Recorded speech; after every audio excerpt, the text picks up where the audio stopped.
K-means clustering algorithm. ഈ വീഡിയോയിൽ നമ്മൾ K-means clustering algorithm ആണ് നോക്കാൻ പോകുന്നത്. One of the important machine learning algorithm.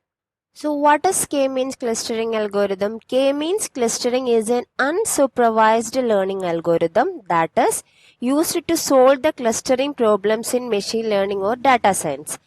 The important point is the unsupervised learning algorithm. The unsupervised learning algorithm ആണ് KNN എന്ന് പറയുമ്പോൾ it is a supervised learning algorithm. KNN explain ചെയ്തപ്പോൾ correct പറഞ്ഞിട്ടുണ്ട് what is supervised and what is unsupervised. So unsupervised എന്ന് പറയുമ്പം നമ്മൾ ഒരിക്കലും അതൊരു ലാബൽഡ് ഡാറ്റ ആയിരിക്കില്ല, കറക്റ്റ് എക്സാമിൻ ചെയ്തൊരു ഡാറ്റ ആയിരിക്കില്ല. അത്തരം ഡാറ്റ സെറ്റ് ക്ലസ്റ്റർ ചെയ്യാൻ, ക്ലസ്റ്ററിംഗ് മീൻസ് ഗ്രൂപ്പിംഗ്, അത് ചെയ്യാൻ വേണ്ടി നമ്മൾ യൂസ് ചെയ്യുന്ന ഒരു ഇമ്പോർട്ടന്റ് അൽഗോരിതമാണ് കെ മീൻസ് ക്ലസ്റ്ററിംഗ് അൽഗോരിതം.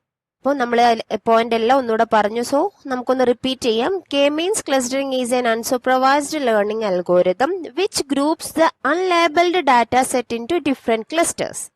അപ്പൊ ഇവിടെ കെ എന്ന് പറഞ്ഞാൽ എന്താണ്? Here K defines the number of predefined clusters that need to be created in the process. അഥവാ നമ്മൾ ഇനി എത്ര ക്ലസ്റ്റർ ആക്കാൻ പോകുന്നു എന്ന് നമ്മൾ ഡിസൈഡ് ചെയ്തിട്ട് നമ്മൾ ആരാണോ ആ അൽഗോരിതം ഇംപ്ലിമെന്റ് ചെയ്യാൻ പോകുന്ന അവർ ഡിസൈഡ് ചെയ്യുന്ന ഒരു നമ്പറാണ് കെ എന്നതുകൊണ്ട് ഉദ്ദേശിക്കുന്നത്. Okay, as if K equal to 2, K 2 ആണെങ്കിൽ there will be 2 cluster after the algorithm implementation. K 3 ആണെങ്കിൽ അവിടെ 3 ക്ലസ്റ്റേഴ്സ് ഉണ്ടായിരിക്കും. ക്ലിയർ? അതിലെ കുറച്ച് എക്സ്ട്രാ പോയിന്റ്സ് ഒന്ന് നോക്കാം നമുക്ക്. It is an interactive algorithm that divides the unlabelled data set into K different clusters in such a way that each data set belongs to only one group that has similar properties. നമ്മുടെ കയ്യിൽ ഒരു group of object ഉണ്ടെങ്കിൽ, even just lots of balls ഉണ്ടെന്ന് വിചാരിക്കൂ, ചെറിയ നമ്മള് കിഡ്സിനൊക്കെയുള്ള balls. അപ്പൊ അത് different colours വെച്ചിട്ട് നമ്മൾ അതിനെ ഗ്രൂപ്പ് ചെയ്യുകയാണെങ്കിൽ, ഇപ്പൊ ഗ്രൂപ്പ് 1 ഗ്രീൻ ആണ്, മറ്റേത് റെഡ് ബോൾ ആണ്, മറ്റേത് ബ്ലൂ ബോൾ ആണെങ്കിൽ ഒരിക്കലും ഈ ബ്ലൂ ബോൾ ഉള്ള ഗ്രൂപ്പിൽ ഒരിക്കലും റെഡ് ബോൾ ഉണ്ടാവാൻ പാടില്ല.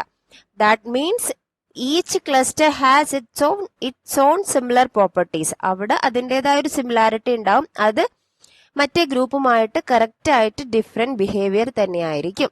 ഓക്കെ, അത് തന്നെയാണ് ഈ പോയിന്റ്സിലൊക്കെ പറയുന്നത്. Just read it. It allows us to cluster the data into different groups and a convenient way to discover the categories of group in the unlabeled data set on its own without the need of any training. നമ്മൾ unsupervised learning algorithm എന്ന് പറഞ്ഞാൽ നമ്മളെ കയ്യിൽ trained data ആവല്ല ഉണ്ടായിരിക്കുക. ഒരിക്കലും train ചെയ്ത് correct ആക്കി വെച്ചൊരു ഡാറ്റ ആവണമെന്നില്ല.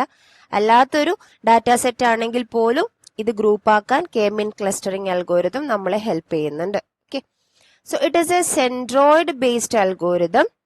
നമ്മൾക്കത് എക്സാമ്പിൾ വെച്ച് പറയുമ്പോൾ നിങ്ങൾക്ക് കറക്റ്റ് മനസ്സിലാവും. നമ്മളൊരു സെൻട്രോയിഡ്, ഒരു ഗ്രൂപ്പിന് ഒരു സെൻട്രോയിഡ് നമ്മൾ ആദ്യം തന്നെ ഐഡന്റിഫൈ ചെയ്യുന്നുണ്ട്. Where each cluster is associated with a centroid. The main aim of this algorithm is to minimise the sum of distance between data points and their corresponding clusters.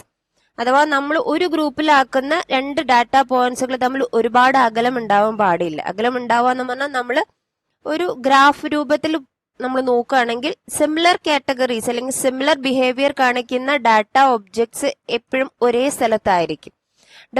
Another group വേറൊരു സ്ഥലത്ത് cluster പോലെ കാണുന്നതായിട്ട് നമുക്ക് feel ചെയ്യും. The algorithm takes the unlabeled data set as input, divide the data set into k number of clusters and repeat the process until it does not find the best clusters. Okay, നമ്മൾ പറഞ്ഞു k should be predetermined in this algorithm. നമ്മൾ already നമ്മൾ decide ചെയ്യും, yes k 5 ആണ്, k 2 ആണ്, k 3 ആണ് എന്നത്. Okay, ഇനി number according to the data set നമ്മൾ ഡിസിഷൻ എടുക്കുകയാണ് ചെയ്യുക. ബിഫോർ കെ മീൻസ് ഇതെല്ലാം ഇങ്ങനെ ആയിരിക്കും. നമ്മളിപ്പോ നമ്മുടെ കയ്യിലുള്ള എല്ലാ അൺലാബിൾഡ് ഡാറ്റേനെയും ഒരു ഗ്രാഫിൽ കാണുകയാണെങ്കിൽ may be it's looks like this. നമ്മൾ അതിന് കെ-മീൻ ക്ലസ്റ്ററിംഗ് അൽഗോരിതം ഇംപ്ലിമെന്റ് ചെയ്യുമ്പോൾ നമുക്ക് കറക്റ്റ് ആയിട്ട് ഇതിനെ 3 രീതിയിൽ ഇപ്പോൾ ക്ലസ്റ്റർ ചെയ്യാൻ പറ്റും. ഇതൊരു ബോൾ ആണെങ്കിൽ this is the group for green ball, this is for blue ball and this is for black ball. Okay, അതിന്റെ സ്റ്റെപ്സ് വഴി നമുക്ക് ഇനി ഒന്ന് നോക്കാം. സോ കെ-മീൻ ക്ലസ്റ്ററിംഗ് അൽഗോരിതം എങ്ങനെയാണ് സ്റ്റെപ്പ് ബൈ സ്റ്റെപ്പ് ആയിട്ട് വർക്ക് ചെയ്യുന്നതെന്ന്. Step 1, select the number K to decide the number of clusters. നമ്മൾ പറഞ്ഞു it is predefined in this algorithm. നമ്മൾ ഓൾറെഡി ഡിസൈഡ് ചെയ്ത് വെക്കും കെ ഇത്രയായിരിക്കണം. Okay. Select random K points or centroid. അഥവാ ഈ എത്ര ക്ലസ്റ്റർ ഉണ്ടോ, ഇപ്പൊ നമ്മളിപ്പോ 2 ക്ലസ്റ്റർ ആക്കി മാറ്റുകയാണെങ്കിൽ നമ്മുടെ ഡാറ്റ സെറ്റിൽ 2 ഗ്രൂപ്പ്സ് ലാസ്റ്റിലേക്ക് ഉണ്ടാവും. അപ്പൊ അതിന് വേണ്ടിയിട്ട് ഒരു സെൻട്രോയിഡിനെ നമുക്ക് ഡിസൈഡ് ചെയ്യണം. സെൻട്രോയിഡ് എന്ന് പറയുമ്പോൾ ഒരു ഡാറ്റ നമ്മളിപ്പോ ഒരു ക്ലാസ്സിൽ ഒരു 2 ഗ്രൂപ്പാക്കി മാറ്റുകയാണെങ്കിൽ ആ ഗ്രൂപ്പിൽ ഫസ്റ്റ് ഒരാളെ നമ്മൾ റാൻഡംലി എടുത്താ നീ ഈ ഗ്രൂപ്പിലേക്ക് പോ, നീ ആ ഗ്രൂപ്പിലേക്ക് പോ എന്ന് പറയും. എന്നിട്ട് ആണ് നമ്മൾ ആ ഗ്രൂപ്പ് ക്രിയേറ്റ് ചെയ്യാൻ സ്റ്റാർട്ട് ചെയ്യുക. ഓക്കെ. അപ്പൊ അത് it can be other from the input data set. That means നമ്മൾ ആ ഇൻപുട്ട് ഡാറ്റ സെറ്റിൽ നിന്ന് ഒന്ന് എടുത്തിട്ട് നമ്മുടെ ഇപ്പൊ 2 ക്ലസ്റ്റർ ആക്കി മാറ്റുകയാണെങ്കിൽ ക്ലസ്റ്റർ 1ലും സെക്കൻഡ് 1 എടുത്തിട്ട് ക്ലസ്റ്റർ 2ലാക്കും. റാൻഡംലി എടുക്കാം, ഏത് വേണമെങ്കിലും എടുക്കാം. സംടൈംസ് നമ്മൾ ഫസ്റ്റ് കാണുന്നതിനെയാണ് ഫസ്റ്റ് എടുക്കുക. Okay. Step 3 is assign each data point to their closest centroid which will form the predefined K clusters. KNN algorithm പറഞ്ഞ പോലെ തന്നെ യൂക്ലിഡിയൻ ഡിസ്റ്റൻസ് യൂസ് ചെയ്തിട്ട് തന്നെ നമ്മൾ അടുത്ത ഡാറ്റ പോയിന്റ് ഈ ഡാറ്റ പോയിന്റുമായിട്ടാണോ അല്ലെങ്കിൽ ഈ ഡാറ്റ പോയിന്റുമായിട്ടാണോ ഏറ്റവും അടുത്ത് കിടക്കുന്നത് എന്ന രീതിയിൽ നമ്മൾ അതിനെ ഓരോ ക്ലസ്റ്ററിലേക്ക് മാറ്റിക്കൊണ്ടിരിക്കും. അങ്ങനെ മാറ്റിക്കഴിഞ്ഞാൽ ഇപ്പൊ ആദ്യം ഇവിടെ ആയിരുന്നു ഒറ്റ പോയിന്റ് ഉള്ളായിരുന്നു, ഇവിടെ ഒറ്റ പോയിന്റ്. ഇപ്പൊ നമ്മൾ തേർഡ് പോയിന്റ് എടുത്തു. അപ്പൊ അത് ഈ ഒരു ഗ്രൂപ്പിലേക്കാണ് വന്നതെങ്കിൽ പിന്നെ നമ്മൾ പുതിയ സെൻട്രോയിഡ് കാണാൻ വേണ്ടിയിട്ട് ഇവിടെ ഈ 2 പോയിന്റ് മീൻ കാൽക്കുലേറ്റ് ചെയ്യും. അതുകൊണ്ടാണ് ഇതിന്റെ പേര് തന്നെ കെ മീൻസ് ക്ലസ്റ്ററിംഗ് അൽഗോരിതം എന്ന് പറയുന്നത്. എക്സാമ്പിൾ വെച്ച് നോക്കുമ്പോൾ നല്ലപോലെ ക്ലിയർ ആവും കേട്ടോ. അങ്ങനെ പുതിയ മീൻ കാൽക്കുലേറ്റ് ചെയ്തിട്ട് അതിന്റെ ബേസിൽ ഇനി 4ാമത്തെ ഡാറ്റ പോയിന്റ് നെക്സ്റ്റ് ഡാറ്റ പോയിന്റിന് ഏത് ഗ്രൂപ്പിലേക്ക് വരും എന്ന് നമ്മൾ കാൽക്കുലേറ്റ് ചെയ്യും. Repeat the third steps which means reassign each data point to the new closest centroid of each cluster. Okay. If any reassignment occurs then go to step 4 else go to finish. ഇനി ഒന്നും ഒരു data point ഒന്നും ഇല്ലെങ്കിൽ നമ്മൾ നേരെ ഫിനിഷിലേക്ക് പോകും. that model is ready. Otherwise നമ്മൾ വീണ്ടും സ്റ്റെപ്പ് 4ലേക്ക് പോയിട്ട് എഗെയിൻ മീൻ കാൽക്കുലേറ്റ് ചെയ്യും, പുതിയ സെൻട്രോയിഡ് കാൽക്കുലേറ്റ് ചെയ്യും. ഇങ്ങനെ സ്റ്റെപ്സ് ചെയ്തുകൊണ്ടേയിരിക്കും. ഇതാണ് കെ മീൻസ് ക്ലസ്റ്ററിംഗ് അൽഗോരിതത്തിന്റെ സ്റ്റെപ്പ് ബൈ സ്റ്റെപ്പ് പ്രൊസീജിയർ. അപ്പൊ നമ്മൾക്ക് ഒരു എക്സാമ്പിൾ നോക്കാം. അപ്പൊ അതിലെ എക്സാമ്പിളിൽ ഹൈറ്റും വെയിറ്റും വെച്ചിട്ടുള്ള ഒരു ഡാറ്റ സെറ്റ് ആണ് നമുക്ക് തന്നിരിക്കുന്നത്. 10 ഡാറ്റ പോയിന്റ്സ് ആണ് അതിലുള്ളത്. അപ്പോൾ ഫസ്റ്റ് തന്നെ കെ മീൻ ക്ലസ്റ്ററിംഗ് അൽഗോരിതത്തിൽ നമ്മൾ ചെയ്യേണ്ടത് കെയുടെ വാല്യൂ എന്താണെന്ന് പ്രീഡിഫൈൻ ചെയ്ത് വെക്കണം. അപ്പൊ നമ്മൾ എന്ത് ചെയ്തു, ഇവിടെ 2 എന്ന് അസ്യൂം ചെയ്തു. നമുക്ക് ട്രീയും എടുക്കാം കേട്ടോ. എന്നിട്ട് യൂക്ലിഡിയൻ ഡിസ്റ്റൻസ് ആണ് നമ്മൾക്ക് ഇംപ്ലിമെന്റ് ചെയ്യേണ്ടത്. അപ്പൊ നമ്മൾ കെ 2 ആക്കി എടുക്കുമ്പോൾ നമുക്ക് 2 ഗ്രൂപ്പ്സിലെ 2 ക്ലസ്റ്റർ ഫോം ചെയ്യാൻ പോവാണ്. Cluster 1 and cluster 2. അതിൽ റാൻഡംലി ഒരു സെൻട്രോയിഡിനെ അല്ലെങ്കിൽ ഒരാളെ അതിലേക്ക് അസൈൻ ചെയ്യാണ് അടുത്ത സ്റ്റെപ്പായിട്ട് പറയുന്നത്. ഇപ്പൊ നമ്മൾ ഫസ്റ്റ് പിക്ക് ചെയ്യുന്നത് തന്നെ ഫസ്റ്റ് കാണുന്നത് തന്നെ ഫസ്റ്റ് ക്ലസ്റ്ററിലേക്കും അടുത്തതായിട്ട് കാണുന്നത് സെക്കൻഡ് ക്ലസ്റ്ററിലേക്കും കൊടുത്തു. നമുക്ക് റാൻഡംലി പിക്ക് ചെയ്യാം, ലാസ്റ്റിൽ നിന്നും പിക്ക് ചെയ്യാം, സെന്ററിൽ നിന്ന് പിക്ക് ചെയ്യാം, നോ പ്രോബ്ലം.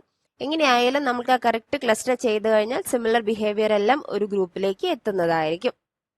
ഇവിടെ നമ്മൾ ചെയ്തു 185,72 ക്ലസ്റ്റർ 1ലോട്ടും 170,56 സെക്കൻഡ് ക്ലസ്റ്ററിലോട്ടും നമ്മൾ കൊടുത്തു. അപ്പൊ ഇതാണ് ഇതിന്റെ സെൻട്രോയിഡ്. ഇപ്പോൾ കാരണം ആകെ ഒരു വാല്യൂ ഉള്ളൂ. ഇവിടെ ഇതിന്റെ സെൻട്രോയിഡ് ഇതാണ്. ഓക്കെ.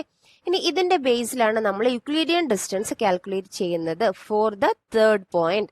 അപ്പൊ ഇനി നമ്മൾ ഡിസൈഡ് ചെയ്യേണ്ടത് 168ഉം 60യും ഏത് ഗ്രൂപ്പിലോട്ടായിരിക്കും സിമിലർ ബിഹേവിയർ കാണിക്കുന്നത് എന്നത്. അപ്പൊ അതിന് വേണ്ടിയിട്ട് we are calculating Euclidean distance. അപ്പൊ അതിനു വേണ്ടി ഇപ്പൊ നമ്മുടെ സെൻട്രോയിഡ് ക്ലസ്റ്റർ 1ന്റെ സെൻട്രോയിഡ് 185,72 ആണ്. So that is x1 y1. x2 y2 നമ്മുടെ പുതിയ ഡാറ്റ പോയിന്റ് 168,60. അപ്പൊ അത് നമ്മുടെ ഇക്വേഷനിലേക്ക് അപ്ലൈ ചെയ്യുമ്പോൾ 185,168 whole square plus 72,60 whole square root of. അപ്പൊ അതിന്റെ വാല്യൂ 20.808 ആണ്. ഓക്കെ. ഇപ്പൊ ക്ലസ്റ്റർ 1ന്റെ നമ്മൾ കാൽക്കുലേറ്റ് ചെയ്തു. ഇനി ക്ലസ്റ്റർ 2ന് വേണ്ടിയിട്ടും നമ്മൾ യൂക്ലിഡിയൻ ഡിസ്റ്റൻസ് കാൽക്കുലേറ്റ് ചെയ്യുന്നു. അപ്പോൾ ക്ലസ്റ്റർ 2യുടെ സെൻട്രോയിഡ് 170,56 ആണ്. നമ്മൾ കാൽക്കുലേറ്റ് ചെയ്യേണ്ടത് 168,60ക്ക് വേണ്ടിയിട്ടാണ്. Again we are applying the same equation 170,168 whole square plus 56 minus 60 whole square. ഇത് കാൽക്കുലേറ്റ് ചെയ്യുമ്പോൾ നമുക്ക് കിട്ടുന്നത് 4.47 ആണ് അതിന്റെ വാല്യൂ. അപ്പൊ നോക്കൂ, തേർഡ് പോയിന്റ് ഏത് ഗ്രൂപ്പിലോട്ടാണ് ഏറ്റവും കുറഞ്ഞ ഡിസ്റ്റൻസ് വെക്കുന്നത്? സെക്കൻഡ് ഗ്രൂപ്പിലോട്ടാണ് അല്ലെ. അപ്പോൾ നമ്മൾ ഒബ്വിയസ്ലി നമ്മൾ എന്ത് ചെയ്യും, ആ ഡാറ്റ പോയിന്റിനെ സെക്കൻഡ് ഗ്രൂപ്പിലോട്ട് അസൈൻ ചെയ്യും. ഓക്കെ, അപ്പൊ നമ്മൾ ഈ ഒരു 168,60 ഗ്രൂപ്പ് 2ലോട്ട് അസൈൻ ചെയ്തു. അപ്പോൾ ഒരു ഡാറ്റ പോയിന്റിന്റെ എല്ലാ കാര്യങ്ങളും ഫിനിഷ് ആയേ. ഇനി നമ്മൾ നോക്കേണ്ടത് അടുത്ത ഡാറ്റ പോയിന്റ് ആണ്. പക്ഷെ അതിന്റെ മുന്നേ നമ്മൾക്ക് സെൻട്രോയിഡിന്റെ റീകാൽക്കുലേഷൻ വരും. അത് നോക്കാം നമുക്ക്. ഇപ്പൊ നമ്മൾ ഈ ഒരു 3 ഡാറ്റ പോയിന്റ്സ് കൂടെ കഴിഞ്ഞപ്പോൾ നമ്മൾക്ക് ക്ലസ്റ്റർ 1ല് 185,72 ക്ലസ്റ്റർ 2ല് 170,56 168,60 ഉണ്ട്. അത് കാരണം നമുക്ക് എന്ത് ചെയ്യണം, ഇതിലൊരു ചേഞ്ചും ഇല്ല, കാരണം പുതിയ ഡാറ്റ പോയിന്റ് വന്നിട്ടില്ല. പക്ഷെ ഇതിൽ പുതിയ ഡാറ്റ പോയിന്റ് വന്നത് കൊണ്ട് we are calculating new centroid value. അതിനു വേണ്ടിയിട്ടാണ് നമ്മൾ മീൻ കാൽക്കുലേഷൻ അവിടെയാണ് വരുന്നത്. നമുക്ക് നോക്കാം. അപ്പോൾ ന്യൂ സെൻട്രോയിഡ് ഫോർ ക്ലസ്റ്റർ 1 185,72 തന്നെയാണ്. പക്ഷേ new centroid for cluster 2 not centroids. Okay, cluster 2 170. ഇവിടെ 170 ഇതിന്റെ മീൻ കാണാം, എക്സ് വാല്യൂവിന്റെ മീൻ കാണാം. 170 plus 168 divided by 2 56 plus 60 divided by 2. അപ്പൊ നമ്മുടെ പുതിയ സെൻട്രോയിഡ് 169,58 ആണ്. അപ്പൊ നമ്മൾ യൂക്ലിഡിയൻ ഡിസ്റ്റൻസ് കാൽക്കുലേറ്റ് ചെയ്യുമ്പോൾ x1 y1 four the cluster 1 is the same value. പക്ഷേ x1 y1 for the second cluster is 169,58.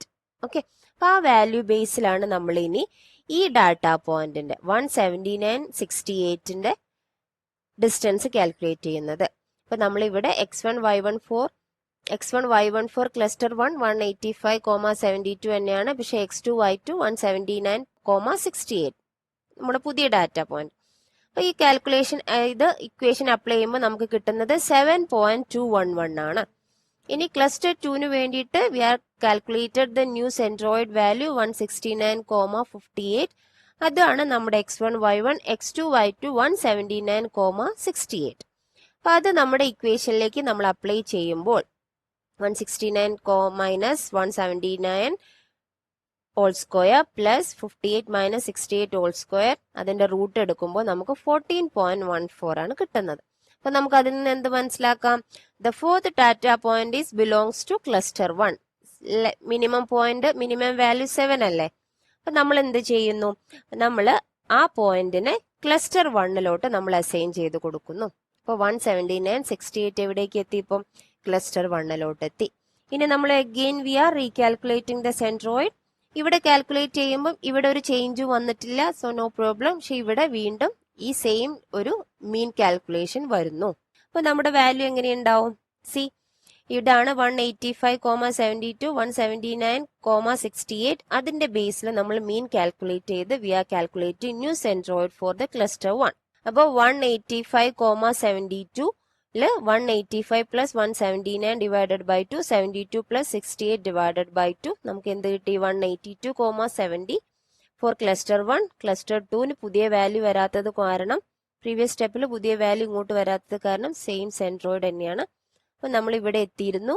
Again നമ്മൾ ഫിഫ്ത്ത് പോയിന്റിന് വേണ്ടിയിട്ട് again we are calculating the Euclidean distance for the point 182,72. അത് calculate ചെയ്യുമ്പോൾ നമ്മൾക്ക് 2 ആണ് കിട്ടുക ഫോർ ക്ലസ്റ്റർ 1, 19 ആണ് കിട്ടുക ഫോർ ക്ലസ്റ്റർ 2. അപ്പോൾ ആ പോയിന്റും എവിടേക്കാ പോകുന്നത്? സെയിം ക്ലസ്റ്റർ 1ലോട്ട് പോകുന്നു. അങ്ങനെ നമ്മൾ ഇനി എന്ത് ചെയ്യണം? ഇനി അടുത്ത സ്റ്റെപ്പ് എന്താണ്? ക്ലസ്റ്റർ 1ൽ അഗെയിൻ സെൻട്രോയിഡ് റീകാൽക്കുലേറ്റ് ചെയ്യണം. അപ്പോൾ 185 plus 179 plus 182 divided by 3 72 plus 68 plus 72 divided by 3 അതായിരിക്കും അതിന്റെ ന്യൂ സെൻട്രോയിഡ്. അത് വെച്ചിട്ട് നമ്മൾ അടുത്ത പോയിന്റും യൂക്ലിഡിയൻ ഡിസ്റ്റൻസ് കാൽക്കുലേറ്റ് ചെയ്യുന്നു. മിനിമം വാല്യൂ ഏത് ക്ലസ്റ്ററിലോട്ടാണോ ആ ക്ലസ്റ്ററിലോട്ട് ഈ പോയിന്റിനെ അസൈൻ ചെയ്യുന്നു. Again we are doing the same steps until വേറൊരു ഡാറ്റ പോയിന്റ് ഇനി അങ്ങോട്ട് ഗ്രൂപ്പ് ചെയ്യാനില്ലെങ്കിൽ അവിടെ നമ്മൾ സ്റ്റോപ്പ് ചെയ്യുന്നു. അപ്പൊ നമ്മൾ ഇത് ബാക്കിയെല്ലാം നിങ്ങൾ കാൽക്കുലേറ്റ് ചെയ്ത് നോക്കുക. അപ്പൊ അങ്ങനെ കാൽക്കുലേറ്റ് ചെയ്ത് നോക്കുമ്പോൾ നമുക്ക് കാണാൻ പറ്റും all the points are belongs to cluster 1 instead of this 2. Okay, ഈ ഇത് മാത്രമാണ് ക്ലസ്റ്റർ 2ലോട്ട് വരുന്നത്. ബാക്കിയെല്ലാം ക്ലസ്റ്റർ 1ലോട്ട് തന്നെയാണ് പോകുന്നത്. അപ്പൊ നമ്മുടെ ഗ്രൂപ്പിംഗ് ഇങ്ങനെയായിരിക്കും. ഓക്കെ, ഇത് നമ്മൾ ജസ്റ്റ് നമ്മളൊരു ഗ്രാഫിലേക്ക് അപ്ലൈ ചെയ്യുമ്പോൾ തന്നെ നമുക്ക് മനസ്സിലാവും. സി ഇങ്ങോട്ട് നോക്കൂ, ഈ 2 പോയിന്റും ഇവിടെ അടുത്ത് കിടക്കുന്നു, ബാക്കിയെല്ലാം ഇതിനോട് വേറിട്ട് ഇവിടെ കുറച്ച് അടുത്തായിട്ട് സ്പ്രെഡ് ചെയ്ത് കിടക്കുന്നു. അപ്പൊ അതിൽ തന്നെ നമുക്ക് ഫീൽ ചെയ്തൂടെ ഇത് ഇങ്ങനെയാണ് ഇതിന്റെ ക്ലസ്റ്ററിങ് വരാന്ന്. നമ്മൾ കെ മീൻ ക്ലസ്റ്ററിങ് അൽഗോരിതം കിട്ടിയപ്പോഴും നമുക്ക് അത് അപ്ലൈ ചെയ്തപ്പോഴും നമുക്ക് കിട്ടിയത് ഇതേപോലെ തന്നെയാണ്. ഇങ്ങനെയാണ് K mean clustering algorithm work ചെയ്യുക. Hope it is clear now. Thank U.